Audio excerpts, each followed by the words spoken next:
And we're starting now. Alright. Oh, Ollie. Please behave. Alright. Ah! Dude.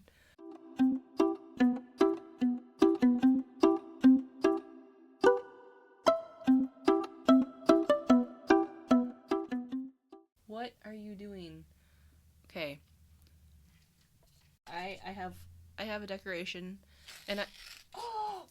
Okay, I have a decoration. You can see it. Ollie does not like it apparently. Okay. So, I have a decoration. Of course, it is on theme because today we are reading spooky Reddit stories. And this is the first time I'm going to be reading Reddit stories on my channel in general, so I hope that you enjoy. I have 4 different stories from 4 different subreddits, so we'll see how they go. I have not read them through yet, but I am very excited to do this first one. And of course, I almost forgot. I have this little pumpkin too. Look at it. It is so cute. And it's going to be staying right here for the video. There, we can put it back up. Oh! So, our first story we have is from the subreddit No Sleep, and the title is Count Your Windows Twice Every Night. I Didn't. It started with an innocent enough warning from the old man next door. He was a reclusive figure, always dressed in faded flannel and worn out boots, with gray stubble that covered most of his face like a second layer of skin. Nobody in the neighborhood ever spoke to him much, but when he saw me locking my door one evening, he shuffled over with a strange urgency in his eyes. My cat is literally using his litter box. We're gonna let him do that first. Okay, now he's just sitting in his litter box. Is he gonna So, what's everyone gonna be for Halloween?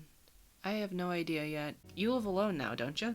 His voice was raspy, like he hadn't spoken to another human in days. Yeah, I replied a bit uneasily, but polite. Why? He leaned in close, his breath hot with the scent of whiskey.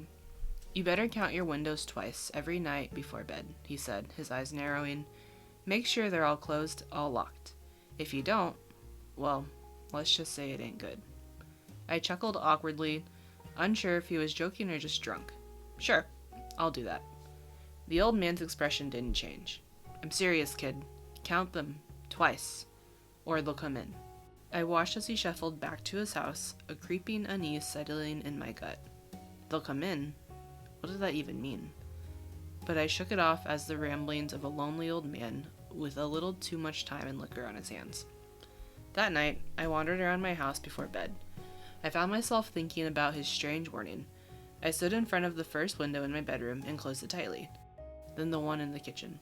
After a second of hesitation, I moved through the house, checking each window carefully, just as he had suggested. 1 in the bathroom, 2 in the living room, each of them shut and locked. When I reached the last one in the hallway, I counted again in my head. 5 windows, all sealed. It felt ridiculous, but I did it anyways. Twice, just like he said. Nothing happened that night, of course, but over the next few days, I couldn't shake the feeling that something was off. I noticed subtle things. A draft even though the windows are closed, strange sounds at night, and most unsettling, a growing sense of being watched. The next week, I came home late from work, exhausted, and forgot about the old man's warning. I went straight to bed. My body was too heavy with fatigue to bother checking the windows. I didn't even think about it until the middle of the night when I woke to a soft tapping sound. Tap, tap, tap. At first, I thought it was rain, but the night was dry. The tapping grew louder, more insistent. My heart began to race as I sat up in bed, listening. It was coming from the hallway window, the last one I'd always check. I hesitated, fear gripping me, but curiosity pulled me out of bed. As I approached the hallway, the tapping stopped abruptly, leaving behind an eerie silence. My pulse pounded in my ears. The window was closed, of course it was, but as I reached for the lock, I saw it. A handprint on the glass. Not mine. Something else. Something that shouldn't be there. I stumbled back, my breath catching in my throat. The handprint was large too. Too distorted. It pressed against the glass from the outside as though something had been watching me. Frantic, I ran through the house, checking every window, counting them twice, just like the old man had warned. But the windows were all closed, all locked. Yet the feeling that something was wrong persisted, stronger than ever. The next night, I made sure to check the windows before bed, counting each one meticulously. 5 windows twice, then I slept. But the tapping came again, this time louder, faster. It wasn't just one window either, it was all of them, a frantic rhythmic tapping from every room surrounding me. I leapt out of bed, my body trembling with fear. The windows, they were all shut, yet the tapping wouldn't stop. I backed into the center of the living room, cold sweat trickling down my spine, and that's when I saw it, the shadow moving just outside the glass. A figure, tall and lanky, and with impossibly long limbs, and a face that seemed to shift up and warp under the dim moonlight. It pressed against the window, its grotesque face turning slowly toward me. Eyes, if you could call them that, met mine, hollow and hungry. The tapping stopped, but the window began to creak. I don't know how long I stood there, frozen in terror, but eventually the figure melted back into the darkness, leaving me shaking and breathless. I didn't sleep for the rest of the night. The next morning, I rushed to the old man's house, desperate for answers. But when I knocked, there was no response. The neighbor told me he'd passed away 3 days ago, right around the time the tapping started. Now I count my windows twice every night. I don't forget anymore, because I know they're still out there waiting. And if I slip up again, they'll come in. That's cool. I feel like it takes the spooky away since I'm recording this midday. But I can 100% appreciate this writing. That was really fun. I know that, I've heard that No Sleep is more of a fiction-based subreddit. Correct me if I'm wrong. So it's really cool to watch, or to read these types of stories, because I know there's a lot of cool ones on this subreddit too. So our second story comes from Our Scary Stories, and it's called The Thing on the Moon. And this is actually posted 2 hours ago, so it is fresh. Let's see what's going on here. Journal entry, October 17th, 2024. It's late. I've lost track of time, but the moon is full again tonight. My telescope is old, but reliable, a relic from my father, who always told me to never stop looking up. He was obsessed with space, with the possibility of life beyond Earth. I've taken on that obsession myself, but tonight, I wish I hadn't. To whoever reads this, you need to listen carefully. I don't know if you'll have time to finish writing, but I need someone to know what I've seen, what's happening, and what's coming. It started like any other night. The sky was clear, and the moon hung like a beacon in the darkness. I positioned my telescope, aiming for the Sea of Tranquility, my usual spot. But something was different tonight. There was a shadow across the surface, moving against the stillness of the lunar landscape. At first, I thought it was an anomaly in the lens. Maybe dirt or a crack, but it wasn't. The shadow grew larger. It wasn't just drifting, it was crawling. My pulse quickened as I adjusted the focus. What I saw, God help me, wasn't a shadow at all. It was something else entirely. A figure, or rather, many figures, stretched out like black tendrils across the lunar surface. Their forms moved in an unnatural, jerking manner, as though they were flickering between realities. I couldn't tell how large they were, but they dwarfed the craters around them. I kept staring, not wanting to believe it, but I couldn't tear my eyes away. There were hundreds of them, maybe thousands, slithering across the moon, growing in number and mass, and then I saw it, the center of them all. There was something huge, something buried deep in the moon itself, starting to break through the surface. Its sheer size was impossible to comprehend, like a mountain rising from the depths. The tendrils, those things, seemed to be feeding from it, drawing energy, life from whatever it was. I could see the cracks in the moon spreading from the point of emergence, webbing across the surface like shattered glass. My heart raced as I zoomed in further. That's when I saw them. The eyes. They weren't just on the moon. They were looking back at me. Hundreds, maybe thousands of glowing red eyes stared from within that abyss, unblinking, aware. I don't know if they saw me through the telescope or sensed me somehow, but the moment I realized they were staring, everything went wrong. The earth beneath my feet seemed to vibrate. Just a tremor at first, but it's been growing. The moon is changing. Even to the naked eye, I can see the fractures deepening, spreading as if the entire surface is about to crumble. Something, whatever is inside it, is waking up.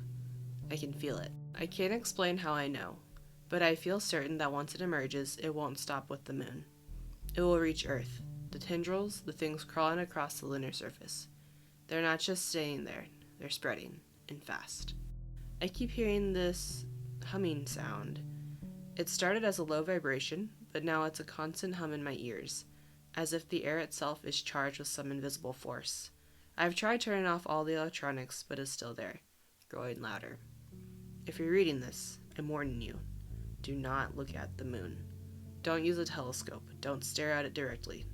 They can see you. They know when you're watching. I'm sure of it now.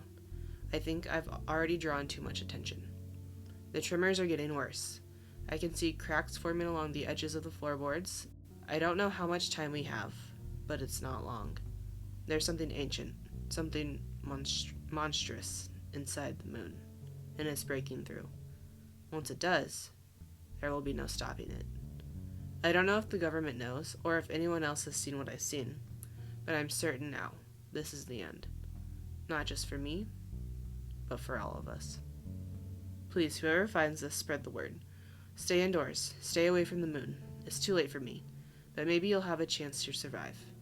Maybe. The humming. It's deafening now. The walls are shaking. The moon. Dear God, the moon is splitting open. I can see it even without a telescope. The sky is turning a deep, unnatural red. I can't stay here any longer. I need to warn someone, but I don't know if there's anyone left to warn. It's coming.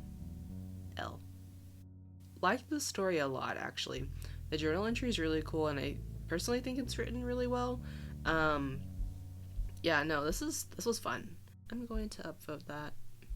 Good job, L. This next one is our third story. It comes from the subreddit Paranormal, and it's called My Dad Crawled Out from Under My Bed. And this is very short, but it has over 2,000 upvotes. So let's see what it's all about. I was around 6 when it happened. My parents tucked me into bed. I live in the rural countryside, so nighttime is very quiet, no sounds of cars. It's usually very peaceful.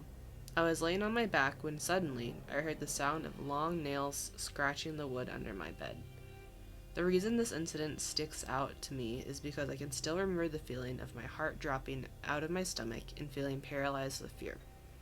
I was about to call out for my parents when my dad crawled out from under my bed and stood up in the dark looking at me. He said, "You forgot to say your prayers," then walked out of my room. I was understandably shocked. I didn't leave my bed afterwards and must have fallen asleep at some point. My dad would normally tell me to say my prayers before bed, so this seemed like something he would say, but I have no idea what would possess him to hide under my bed. My dad denies ever doing this. I brought it up numerous times over the years, but he has never admitted to doing it. I never really considered that until recently, that he definitely doesn't have nails long enough to make the deep scratching sound I heard. So what do you guys think? Maybe I fell asleep and had a vivid dream. I also considered it could be something paranormal. And then there's an edit here that says, "Thank you all for your input/stories. They were very creepy themselves. To answer a few questions I saw frequently. No, I can't remember if I asked my parents about the incident the next morning, but since then I have asked repeatedly over the last 20-ish years, and my dad has never owned up to it. I believe at this point my dad couldn't have done it because, 1, my dad likes scary stuff and would absolutely take credit for a prank that scared me so bad. 2, my parents had been gone from my room for probably about 10 minutes before I heard the scratching. It's possible my dad could have been under the bed, but he could not have easily fit under the bed without me noticing. And 3, he's not really a drinker, so I doubt he was passed out on the floor. I'd like to believe it was sleep paralysis like many of you theorized. However, that would be one and only time experiencing sleep paralysis. There's definitely a chance it could have been something more sinister, and it's something I hope to never encounter again." Yeah, that one's weird. I don't know. I would be scared too. Hopefully they don't have to experience that ever again, because that is terrifying and ugh. Our fourth and final story is from the subreddit Let's Not Meet, and it's called Someone Impersonated My Sister and Invited Me to the Shadiest Part of Los Angeles. Last year, I started law school in Los Angeles. I have never lived in a big city before, and I was really excited to be in a massive city with over 4 million people. Ever since I was little, I always knew I had a half-sister in LA, but my parents had this weird anger towards her that always made it feel like a taboo topic. Of course, I had looked her up on social media and I knew what she looked like, but that was about all. We had never actually met. She was never that active on social media, so there wasn't a lot I could see. Out of nowhere, one day in my first year of law school, I got a friend request on Facebook from my sister. Her profile seemed legitimate. She had a Facebook friends, her profile picture looked like her. She sent me a message inviting me to a little dinner party at the park with her friends. We could finally meet each other for the first time. I was new to LA, still am, and I had no idea which parts of the city to avoid at night. I was so excited about that idea, but I had a lot of anxiety about it too. It would be nice if we met, totally clicked, and became besties for life. But what if we ended up sobbing like we were in some kind of dramatic movie scene? What if I talked to her and she just didn't click with me and she started showing me an attitude? Or worse, what if it's all going well until we have some kind of disagreement, someone says something hurtful, and then we were both crying in front of everyone? Honestly, if she had suggested a cozy little bakery for desserts instead, I would have gone. But going to a park with other people didn't feel right. I thought it was like such a precious moment that I didn't want to have it in front of all these other people. I couldn't bring myself to go. I didn't want to risk having a meltdown in front of other people. I was worried about how messy it could get. A few weeks later, I googled that park just to see what it was like. Maybe we could meet up there together, just one-on-one. That's when I learned something was wrong.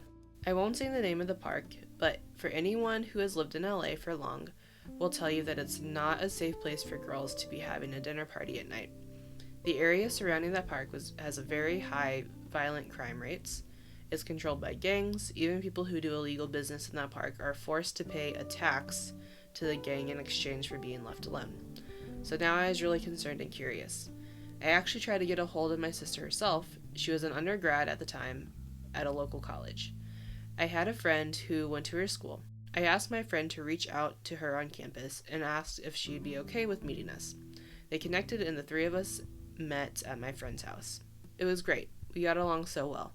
My friend was also very happy to do that for us. The three of us had so much fun. We weren't bursting into tears, but we let out a few. We had dinner, we watched a movie, and we spent the night at my friend's house. So, when I told my sister about the whole thing, she said she hadn't used Facebook since high school, so clearly someone was impersonating her. I would have told her to report the fake account, but it had already been deleted. She knew she had been impersonated on social media, though. Another one of her friends had been scammed by someone pretending to be her. It was some scheme involving fake concert tickets or something like that. Someone had been impersonating my sister. They knew I was in town, and they literally tried to lure me into one of the most dangerous parts of LA at night. I had no idea what their motives were. I don't know if I ever want to find out. Meeting my sister after all these years was a beautiful thing, but the whole backdrop was terrifying. And that is terrifying. Yeah, no thank you. Let's definitely not meet. That one might be the scariest one in my opinion because it's a little too real. There's always people scamming, doing something not particularly tasteful. So I'm glad that this person sounds like they're okay. They actually met with their real half sister or sister-in-law. But yeah, good thing it all worked out in the end. So yeah, be careful. But that is all that I have for these Reddit stories. Hopefully you enjoyed, and hopefully it was a little creepy for you as well. Happy Halloween, almost. Hope you enjoyed. See you next time for whatever else we're trying next time. Hopefully more Reddit stories eventually, because this was kind of fun.